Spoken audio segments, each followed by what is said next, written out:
Don't forget my notes. What's that? Don't forget to take notes. That's right. That's great. All right, so what we're going to cover today is honeypots and gathering attack data from within your network. It's my name up in the top right up there, Robert Seibert. So, here's a little something about me, just so you know who you're talking to. I spent 7 years in the Mississippi National Guard as an infantryman, and then I did 10 years as law enforcement in Mississippi, and part of that was a canine handler. And then the last job I had, I spent 3 years as a contractor doing canine work for the State Department in Iraq. I just got my associates in the cybersecurity course that you guys are in right now. Just got that in May, and I am now in the bachelor's program as well. And I'm also the president of the Cyber Defense Club, and I've been president of that for about 2 years now. So please, if you would come join us, we have plenty of room. And since everybody loves dogs, there's pictures of my 2 work dogs. The one on the left is Jazz, and she is retired, living at home with me right now. The one in the middle is Mazat, or his nickname was Short Bus because he was not very smart. Sweet little dog. And then there's me at the, not the Redwoods, the Sequoias in California. I got the lovely opportunity to go down there. So, all right, we're going to cover what a honeypot is. All right, so a honeypot is software or hardware that's designed to be attacked by digital threats. And they can look like several different things. You can make them look like websites, digital payments, databases, computers, anything that looks like a promising target for an attacker to want to get into. We can also, or the purpose of it, is we gather data from the honeypot and we use it to look at different things. So we can gather data about the targets on that honeypot that they're looking for, how they're looking into it, what their techniques, what their TTPs are, which is tactics, techniques, and procedures. And it can also be as a defense tool as well. You can have warnings set up on it that when it's in a network and somebody accesses it, you get an alert, you get an email or something, and everybody in your network who's supposed to be there knows we don't go touch this thing. So somebody's touching it that shouldn't be there. All right, there's two kinds of categories that honeypots fall into. So the first one we're going to cover is complexity. So low interaction there's low, medium, and high interaction honeypots. The low interaction ones have very limited services, but they're incredibly easy to deploy. They also, on that end, they provide very basic information about what the attacker's doing or what's going on. Part of the low interaction, because they're limited services, is the risk is real low to it. So you're not running a real system. Anytime you run a real computer system, or the higher complexity you go, the more potential that it can be breached is. So here's some examples of it. The one we're going to cover today is the top one, the DShield. That's the one that I ran and used in my home. So we'll go on to medium and high interaction. The medium ones still simulate something, but they simulate an entire real operating system. These require more oversight, but they are much more realistic when an attacker interacts with it. They're also, as you go up, able to gain much higher quality information. So we jump over to the high interaction ones. High interaction is a real computer running real software and services. So it's like taking an entire database and putting it in there just for the sole purpose of being a honeypot. With the high interaction ones, because it's a real computer, it requires a very high level of oversight and maintenance because you have designed it to be attacked, but it also has all the same considerations that a normal computer has. So when you're securing your entire network, you have to do all that stuff with this as well, as opposed to the low interaction one where there's hardly anything running on it. But the best thing about this is you can capture the entire scope of an attack from start to finish, how they tried to get into your network, how they did get into your network, and then you can monitor lateral movements or what they're doing on this system as well. There's also examples of these. Cowrie and Canary. Cowie's going to be the next one, or the next project. All right. Oh, forgot to mention. If you guys have questions, wait a second. I have 3 opportunities during this for questions once we cover a section, and we'll get to that in a minute. But yeah, just write it down if you got a note. All right, the purpose of honeypots. So we have 2 kinds of honeypots. We already went through complexity, so we have 2 purposes. Production honeypots. These ones are used in real business environments, and they can cover any one of those 3 levels of complexity. They can be set up for an early warning system to catch malicious activity. So these provide a very real business case to somebody of why they want to put one in there. I get some valuable, tangible benefit out of it, which would be the early warning. The research honeypots, on the other hand, these things are typically run by government agencies or research groups. The one I ran is also a research honeypot. But these can be designed to capture the most in-depth and complex data that's possible. Also, the TTPs, tactics, techniques, and procedures that you can capture. If it's undetected and they don't realize that it's a honeypot, you gather everything they ever do as they move through the system.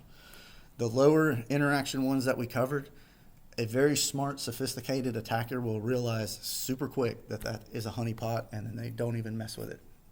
So, talking about the tactics, techniques, and procedure, a research group that offers services is called MITRE Attack, and they provide a service where they collect all this stuff. The TTPs is the big one, and if you subscribe to their service, you can pull data from your network and match it to data in their database.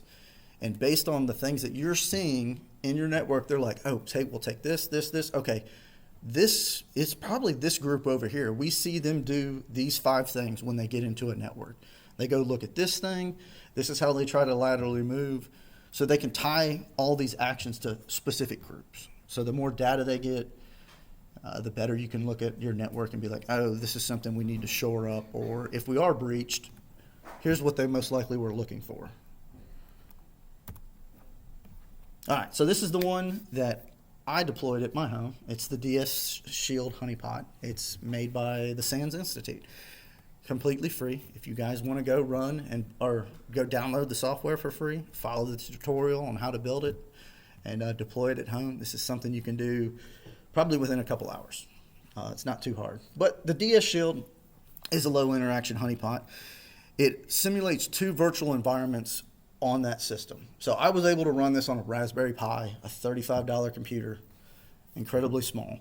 But the 2 environments that it simulates an SSH login environment and an HTTPS website. So have you guys used SSH before? Okay. SSH stands for Secure Shell. It is a way for me to go to the command line on this computer, and if I know the address of another computer, I can log into it. It's encrypted, and it requires a username and password on it. There's another one that you guys will run into over time. It's called Telnet. Telnet does the same exact thing, but it's not encrypted. So nobody ever uses Telnet, and you should never use that. So SSH is the big target for that. The website is a WordPress website, which is probably one of the most common and popular styles to make a website with the software. But for that one, we were tracking HTTP header injections. So HTTP is Hypertext Transfer Protocol. This is how you send a request to a website, and that information comes back and displays it in your browser. So that's how websites talk to each other. So you get your nice YouTube videos, Instagram, all that. The big thing about this, those 2 places that we were taking inputs from, they're all sanitized. Do you guys know what an injection attack is or anything about sanitizing data? You are making sure that there's no viruses in your data? Kind of. So you're going to see injection attacks. They're very common, but you can prevent a lot of them. These work, we'll go on later. I'll show you how they work in there. But sanitizing data. So if you go to a website and it asks for your username and password, on the back end, when you type that in, if they programmed it correctly, it will look at your username and password, and it will say, I'm looking for this style of thing. Like, hey, I limited passwords to, or I limited usernames to under 10 characters, and you're not allowed to have special characters or commands in there. So that way, in some of your classes, if you type certain commands into the password field and it doesn't sanitize that data when it goes to check, on the back end, it looks like, oh, that's a command that I'm supposed to execute. That's not a password I'm supposed to check. And so you can send a command to the computer or the database, and it will give you data back that you're not supposed to get. So that's an injection attack. You can do it with SQL databases. It's called a SQL injection. And HTTP header injections is doing it with a website. I'm sending information to a website, trying to get information back that I shouldn't be allowed to. And we'll cover some of those later. The last consideration for this, since I ran it on a home network, everything in your home network is not internet facing. The only thing that is available to the internet is the router. So I had to log into my router, and I had to take this device and put it in the DMZ, or the demilitarized zone.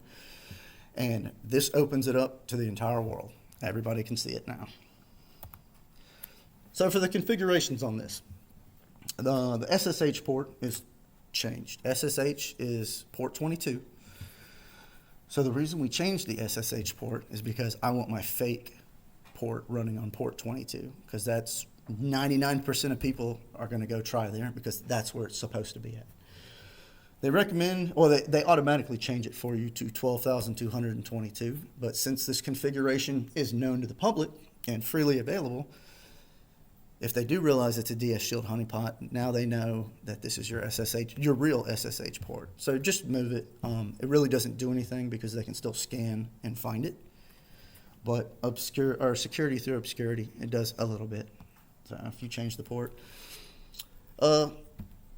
The last thing, prior to deploying it, you have to assign it a static IP. That way your home router knows that every time this device is on, this is the device that goes to the DMZ, and we don't mess anything up. Have you guys worked with static IPs yet? Okay, so every computer in here gets a IP address from, it's called a DHCP server. And every time you power the computer on, it gets a new IP address. For your laptops and for your desktops, that's not a problem because nobody's really trying to talk to that computer. But if you have a server or a database that everybody in the network is trying to get information from at any time, we want the same address so everybody knows where it's at. So it's just a way to assign an address that never changes to it. All right, do you guys have any questions about what we covered, of what honeypots are for, what they do, the styles of them, anything?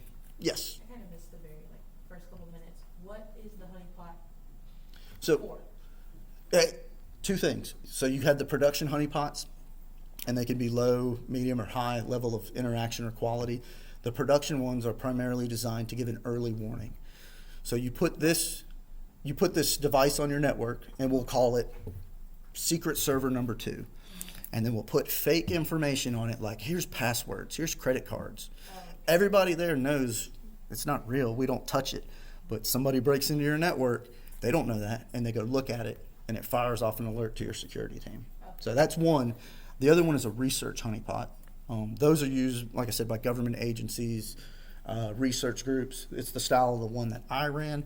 Their purpose is just to gather data and information to learn about it. The high-level ones go to like the MITRE attack chain, where they can track groups based on how they operate and all the techniques and tactics and procedures that that group specifically does. Any other questions? Yes, sir. I was just saying, we've kind of glanced over honeypots, right? And correct me if I'm wrong, because like I said, a lot of knowledge here in this guy, right? Orgs will put honeypots out there to stray malicious actors away from critical data, right?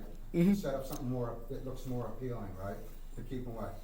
Like Robert's saying, the research end and what you're doing with yours, right, is to gather that information, right? See what's going on, see how they're doing things, right?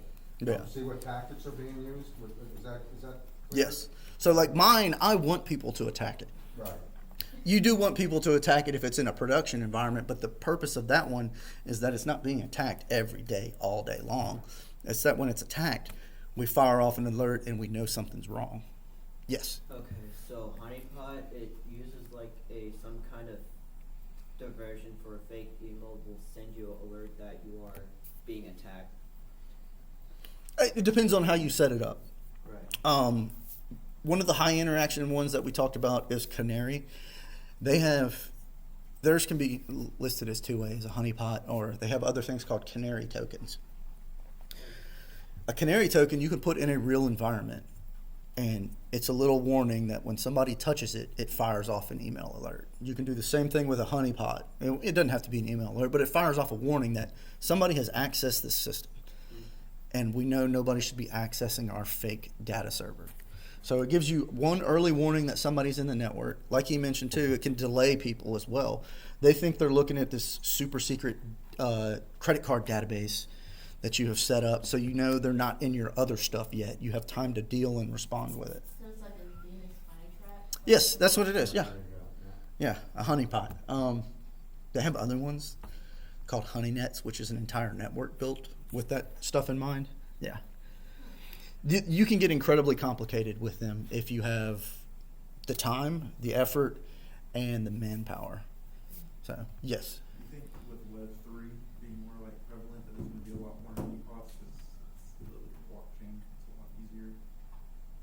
I do not know enough yet about Web3 to answer that. We'll go over some of the data about this one. These things aren't going away because attackers aren't going away. We'll just evolve what kind of tools. We'll get better honeypots. So like crypto and stuff, like blockchain, since a lot of it's like written on code, what they can do is like the code's still open and it's not where you give up your rights to the code. Mm-hmm. Oh yeah, open source. Yes, and so you can like lock everyone in there and take everyone's information. Well, the thing with the blockchain that's supposed to keep it secure is that even though the code's open source and everybody knows it, they keep a ledger of every activity that's ever happened. But that ledger's not stored in one place. That ledger is stored in everybody's computer across the world. So to hack it, you can hack this one guy's here and change his information, but the other 2 million don't care because they take a consensus count of the data and they're like, oh, that one's off. We'll throw him out and everybody keeps this. It's incredibly hard to change that kind of stuff. And maybe to kind of on your point, so Web 3.0, right, They're come trying. about because the web's controlled, right? It's Yeah. controlled by the government. More autonomy on Web 3.0, more control, right? So in your perspective, don't you think that more, someone like you that's got their own platform on Web 3.0, you'd want to deploy a honeypot, right? Wouldn't you think because you're controlling your data, you're controlling your platform, right? So this honeypot that I deployed really only made me a target. Like I don't have any other services running at home. I don't have a website Right. that people can go to. But if you were on 3.0 and you did, right, you had your own data out there, right? Because you created your own site, you don't want to be part of web, the traditional web where it's controlled, right? You have free will to put out what you want out there. But in this Web 3.0 that you're bringing up, right, there's more, it's more user control, it's more personal control, right? So I guess what I'm asking you is an example, say you move to Web 3.0, you design a platform out there, you have data out there. Wouldn't you want to put a honeypot out there, or do you want people to have free access to that data? Depends on what kind of data you have out there, right? So the honeypot doesn't keep people from accessing other data. So in that scenario, I'm going to have other things. I'm going to have my data is going to be encrypted. Right. There's going to be username and passwords that I accept. There's going to be firewall rules in place. There's going to be all kinds of other security measures that we still use now. This is just a supplement to others. Yeah, this is something you do off to the side of a real production environment or But you research. think all those other factors, I'm just trying to answer, will secure the Web 3.0 and not bring this to a necessity? Does that make sense? No? These aren't really necessities as of right now. No, they're not. Yeah. No, So right, no, I know that. But, even though it's going to move to more encryption and more user control, they're still going to break it. They're still going to attack it. They're still, right. no matter what we build, somebody out there is going to break it. Right. And then we're going to build something. Hopefully, the people who build stuff build it a little better. But no, Fair enough. yeah, I still see these being used regardless of what platform. Yeah. Right, okay, that's fair enough. All right, so we'll go on to the results that I gathered from this. I ran this project for 29 days from August 27th to September 24th. I captured data for each day for SSH and for HTTP header injections. I'm only missing one day of data, which is the 18th of September. There was some issue on the SAN site where my honeypot sends its data to for me to collect and bring back home. So I missed the specifics for that day, but I got the total count for the day of instances. So we'll go jump in and we'll look at, this is what the website looks like. I wouldn't even know where to start. Yeah, because it's nothing. Okay. Remember, this is a fake website. It's simulated. There's nothing real on it. So what this really is, though, is an HTML file, which is how you can write a website, and it shows how it displays things. You'll see two things on here. It's super hard to see, but this is a turnkey Linux running WordPress. So it's just WordPress, like I mentioned earlier. One of the biggest ones is what it is, but it's a fake website. You can type the IP address in right now if I gave it to you on your computer, and this is all you'll see. All right, so day one, like I said, day one. The numbers are hard to read up there, but you'll see the general consensus of it. I got 2,900 attempts to hack in to my SSH port. Of those 2,900, 2,830 were from one person. So that one person on day one accounted for over 97%. And you see that person is in Australia. Yes. Did this person have something against you? I have no idea. Because I'll cover some of their stuff in a second, but I was like, how'd you piss off the Australians? What did you do? so They killed their spiders. yeah, that one was over 2,800 attempts. The next top three were 9 attempts, 8 attempts, and 7 attempts. So on day one, like I got really hit by one person. And then maybe some in Romania. Yeah, but so here's the trend for the month.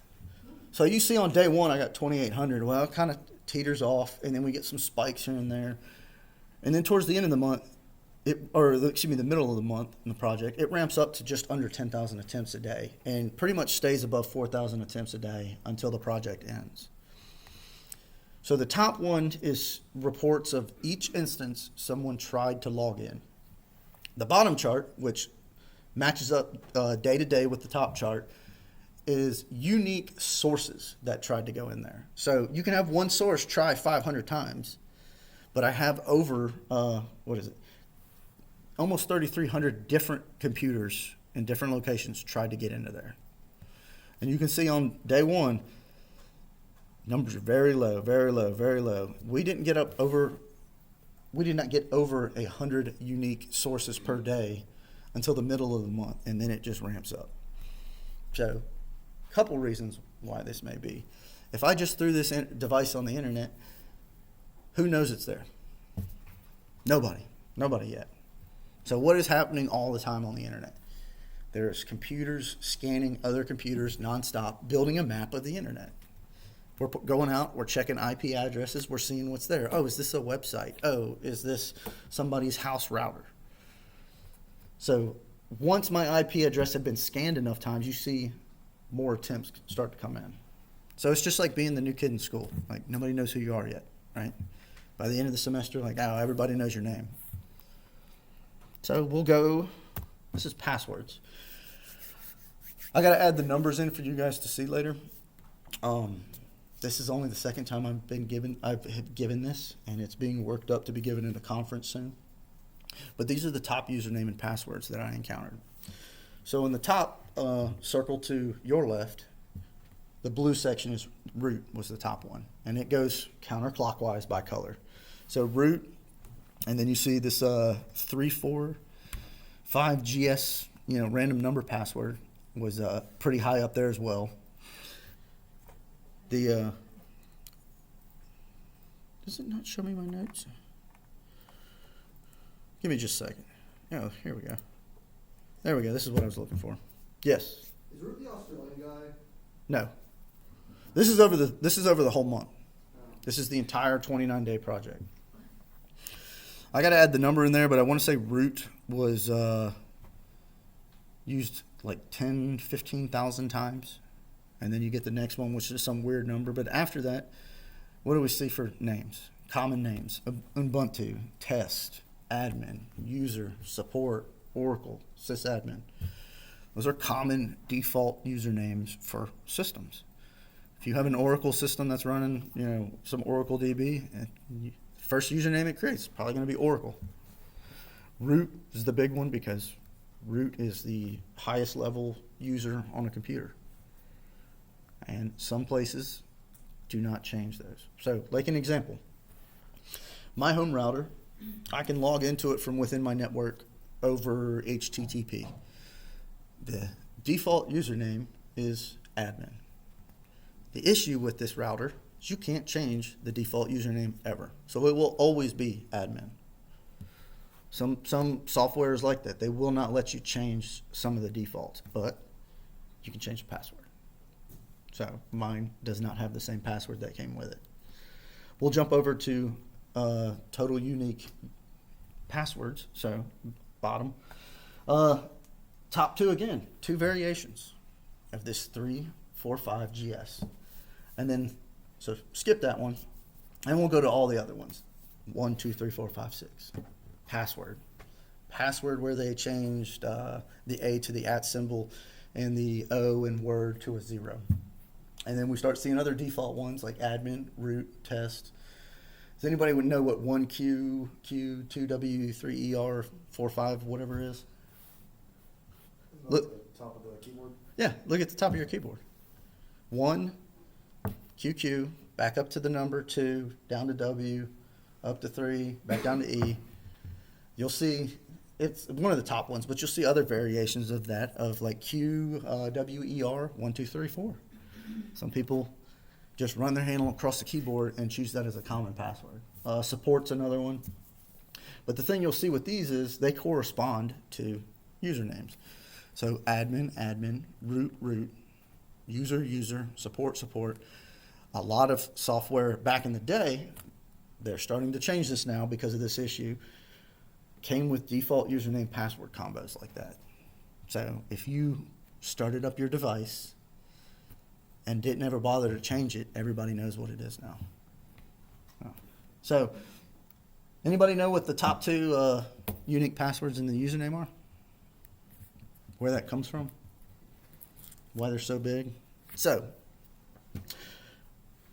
I ran my own SQL database at home to pull this info in and look through it.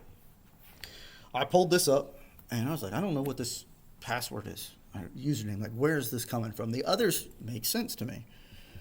So I started looking further into the data, and I would get hit with this password and username combo 90% of the time, I would say, would come from would be 3 attempts from one IP address, boom, boom, boom, one right after another.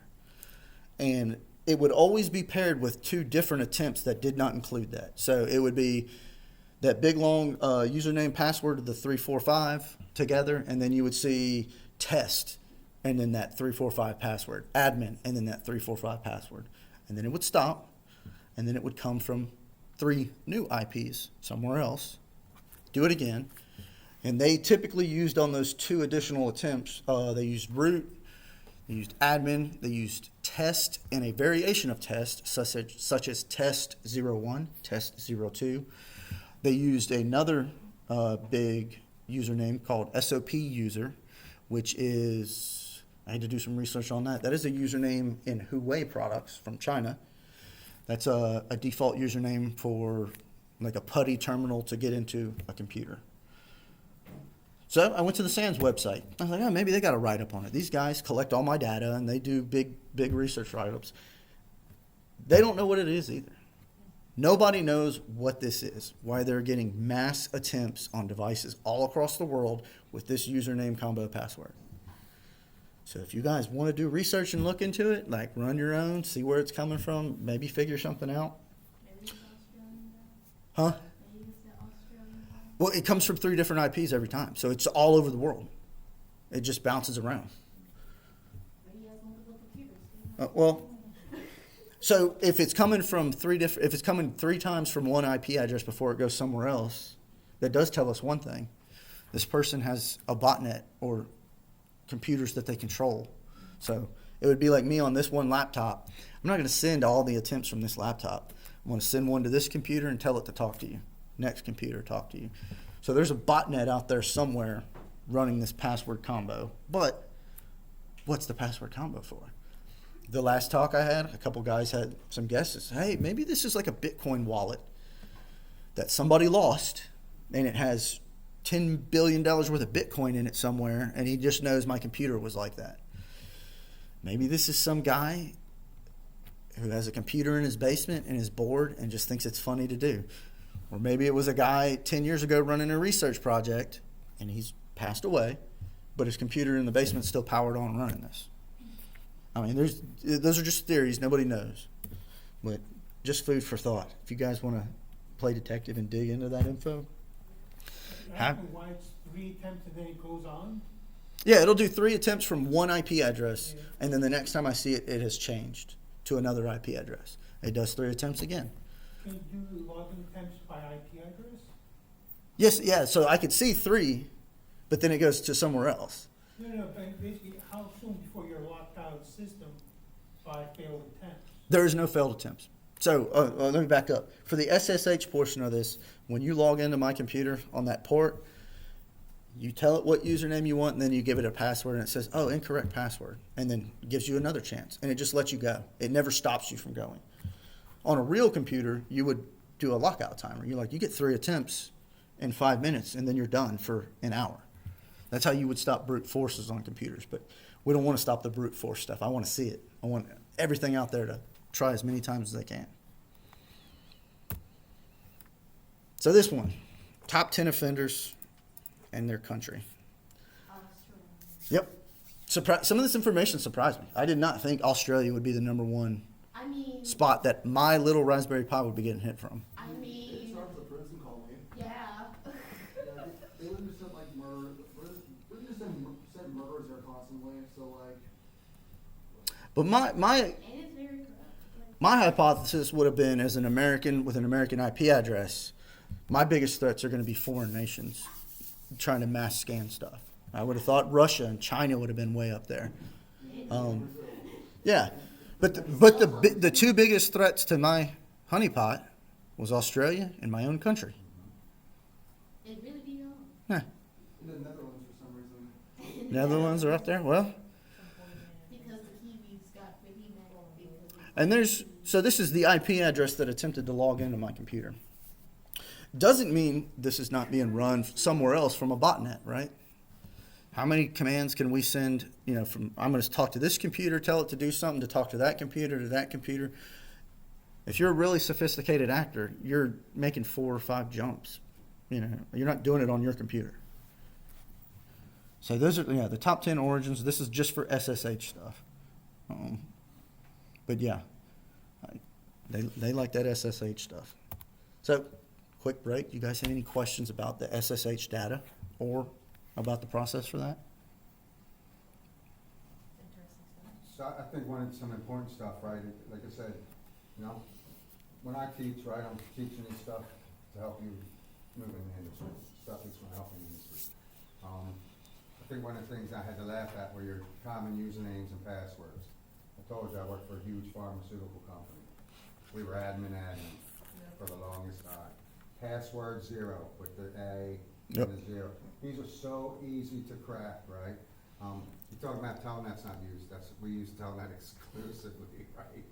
So these are as IT has evolved, right? I'm hoping again. I haven't networked for the company in 20-some years, so I'm sure they have changed, but I guarantee there's still devices out So, there. Speaking of that, when you see that, these are brute force scripts. They're bots doing this. This is not a person manually sitting there typing it in. Then they're hitting low-hanging fruit. Yeah. If that guy in Australia scanned me 2,800 times in one day, who else is he scanning? Right? He may be sending this. He may be doing 5-10 million of these a day, everywhere, across everybody. Sooner or later, oh, this one's unlocked. Let me see what's in it, because they had a bad password. Do you think some of these people could have used a VPN to like change their IP address Mhm. and like just switch over again and again? Yeah. So that could be like that. It can be a botnet where they just have from wherever, but yeah, that's just the IP address, huh? On multiple computers or. Yeah, like you see some of those computer farms or iPhone farms. Have you ever seen that where they have a wall with 600 iPhones up there so they can tell all of them to do one thing and boost. They use it to boost stuff like Instagram upvotes or YouTube videos or Twitter. I can really see how people could actually be addicted to their phone, that they could have like easy access to it. Well, it's money. People pay for that. So it's pretty easy to do. Doesn't take you any time. Right. Yeah. So we'll jump on to the next one, the HTTP header injections. This has still got to be cleaned up. So all the data that you guys saw earlier, this is what it used to look like. This is what it was when I pulled it out of my database.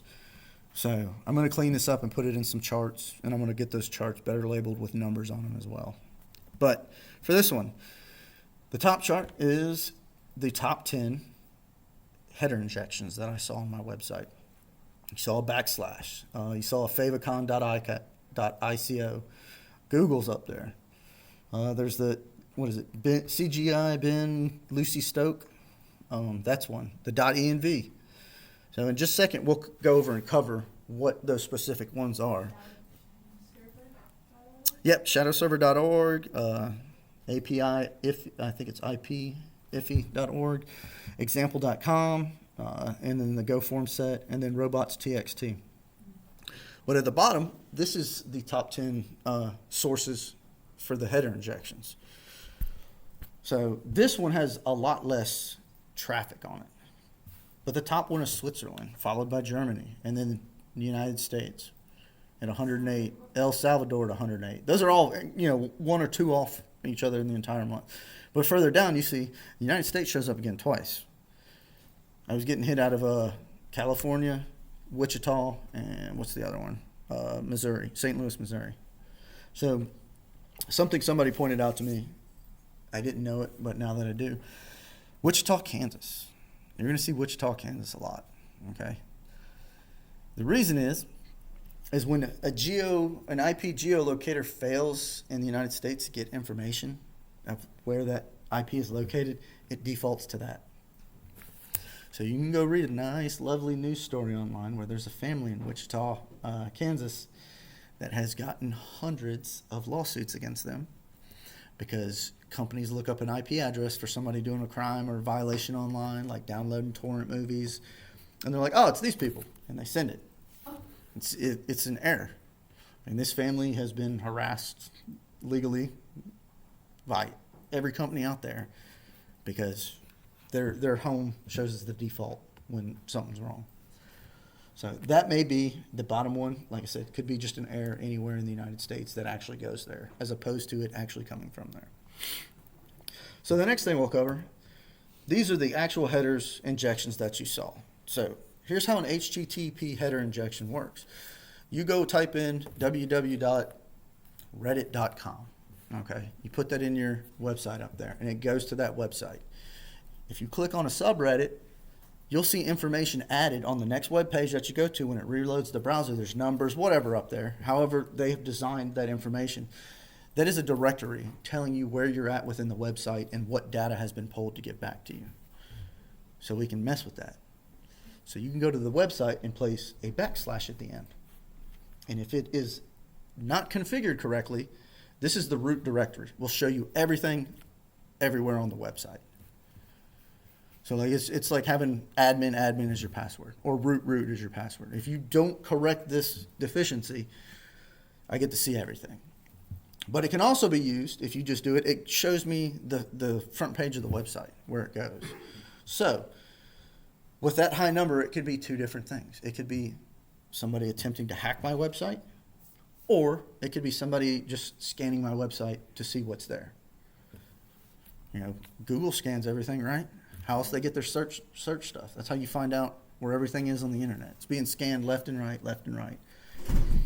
The favicon.ico. If you go to Google and you type YouTube in, and it populates a list of search results, at the very top, for you guys on this side, there's a little YouTube picture followed by youtube.com.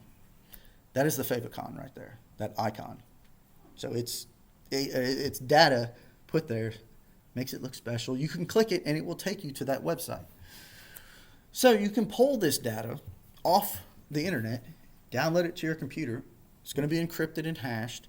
If you can break it and then reload it back, when they click that button, they no longer go to youtube.com. They go to wtube.com. And people don't notice the difference. And if they log in, you can collect their stuff. It's a way to redirect traffic on the internet. The third one I saw, and these are exact copy and paste. There's no backslash in this one. It's google.com :443. So I tried to look this up on the internet. I do not see this as an injection attempt. Couldn't find it anywhere. What I could figure out is you can do this on any website. If you do the colon, that is asking to connect to that port on that web server. So we said port 22 is SSH, right? Port 443 is HTTPS, which is the encrypted version of internet traffic. So I think from this, maybe I'm just not getting good data back from SANS, and they're sanitizing it some or something. But this is Google searching for secure websites and just scanning them, seeing what's there. Because Google's probably the #1 search engine in the world. So they're going to scan everything they can.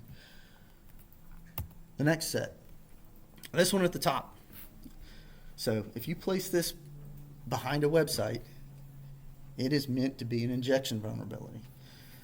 It's for a specific router, a TP-Link Archer, and the CVEs from last year, 2023. So, like I said earlier, my home router, right? I can log into my home router through a website on my internet. All of you guys can do this too. If you go home and type HTTP ://, and it's going to be one of these two numbers more than likely, 192.168.0.1 or 1.1 is going to be the default IP address from when your router at home fires up. You log into the website, and it just gives you a nice little graphical interface. Your password is going to be on the router. You can log in, and you can change all the settings on there. Well, on these home routers, there's a vulnerability. If they find your home IP address for your thing, they throw this on the back end of it. They can inject code into it and take control of your router. And then that's how they control botnets. So now they have access to everything at your house, all your computers. And who's not to say that guy in Australia has this router and somebody hacked it, and now he's the guy sending me all the SSH attempts. With the router as well. They can also mess with the router as well. Yep. Any hardware, any software, computer thing, you can break into it. The .env /. So on a website, this stores environmental variables. And once again, if it is not correctly configured and it is open to the public, you can get API tokens, passwords, database credentials in there. It's just like not locking your door. This should not be public facing. Just like the google.com, the shadow server.org, I went and looked these guys up. These guys scan the internet all day, every day, and they provide free remediation reports about the security of your website. So based on what I was getting, it looks like they're trying to make an encrypted secure connection, and they're scanning it. Same thing with the API. This is an organization that scans websites and gathers the public information or the public IP address of it, and then stores it. So public IP addresses are very important, because if you have a website and I type in my website, you have to know the address to get to it. So that's not proprietary. It's not secret information. You can go do this right now on that laptop, and I can give you every one of Google's DNS servers or stuff like that. Once again, example.com, you can go to this. This is a website too. This is IANA. Now, I can't remember the exact acronym, but these are the guys who control the numbers on the internet, like IP addresses. If you go to their website, it's a placeholder for the standard of what a website code and protocols are. But they scan for domain purposes and information purposes. The next one, these are the last two on here. This is another vulnerability, this time an LB Link wireless router. You can inject that command and gain control of that wireless router. This has been used as recently as last year, to be found, to spread the Mira botnet, which is a botnet, I believe, that started in 2016. So the thing's still out there. Robots.txt. You can go on every website probably and find this, because it should be there. This is a public-facing text that tells a web crawler, when they scan the website, here's what I want you to look at, and here's what I don't want you to look at. So it kind of gives it's a sign of like, hey, yeah, you can scan these 4 pages over here, but please don't scan this one. You don't have to listen to it. There's a lot of web crawlers out there that don't care, and they will scan everything it can touch. Doesn't matter. But if you're running a legitimate web crawler, this will cover that. So when you make this file too, make sure there's nothing sensitive in it, because it is designed to be seen by everybody. So don't store anything in there. So those were the top 10. We'll go to, I got 3 more, or well, 4 more. These are ones that I found that I thought were interesting when I looked through the data. They're not the biggest numbers, but this portal redline is a command injection as well. But these guys do industrial automation and networking stuff. So like factories and plants. This is certain versions of their software. You can use this to bypass and get into the system. It does path traversal. The next one is larval PHP framework. PHP is huge on the internet. They use it for all kinds of stuff to program websites and everything. Larval's just a different version of it, but this one's a remote command injection. So if you run this against a website that's not patched and up to date, now I can start executing command on the web server behind it. Here's a bunch of other PHP vulnerabilities. That was the majority of what I saw, like just tons of them, because it's WordPress stuff. It's what 80, 97, percentage of the internet uses. But the next one, I did not see this one very much. And I had to, when I was digging through my data, this is the one that caught my eye, especially when I Googled it. So this one is systembc password.php. I was like, all right, let's Google what this is. Systembc. All right, systembc is malware that you can go buy on the dark net. And this is a remote access Trojan. So what that is it's software on a computer that I can access from another computer that lets me into it. It's a backdoor. Now, the interesting thing about this one is, you see at the very bottom, I was only scanned 12 times for this malware over the course of 29 days. So this is not just a brute force check. What they're scanning to see if that password PHP is in there. This is the endpoint for the malware. So somebody's checking to see, is that malware on my computer? And if it is, now I want to gain access to it and work with it because it's a tool. So what the tool does is it sits on the computer, and according to the diagram, it sits on that computer and it talks back to a C2 server, which is command and control server. So that's it's in a data farm somewhere, and it talks to that C2 server, and then it comes back and talks to the attacker's computer. And it's a proxy in between. We send the data to that, and it goes back and forth, so it's not direct to me. Well, this thing is pretty cool because it uses the SOX S5 protocol, which is traffic protocol. I want to say this is TCP, but this hides the traffic from the network. So if you're a security guy at the bank and this is on one of the computers, you're not seeing this traffic leaving your network and you're not seeing it come in. It's hidden. That's what makes this thing really cool. Now, what they can do with that is from my attack computer to the C2 server, since I have access to it, I can send tools to it, right? I can download. You guys use Kali Linux ever? It's a bunch of hacking tools. I can download Kali Linux tools to this thing and nobody knows it's there. All the traffic's hidden. So 2 things we can do with that. We can download hacking tools, which I can then use in the network to move to other stuff and get as deep into the network as I can. I can use it to download ransomware, store it on this computer, and when it's time to execute it, floods it out to the network and encrypts everything. And then I'll be asking for a lot of Bitcoin. Or the other thing, we can take data from the network and send it out. We can exfiltrate data. That's how you can steal database credentials. I got all these social security numbers. I got all these credit cards. I got all these addresses, driver's licenses. So this is pretty cool malware that it's checking to see if it's out there, and if it is, we're going to use it. Anybody have questions about the HTTP stuff?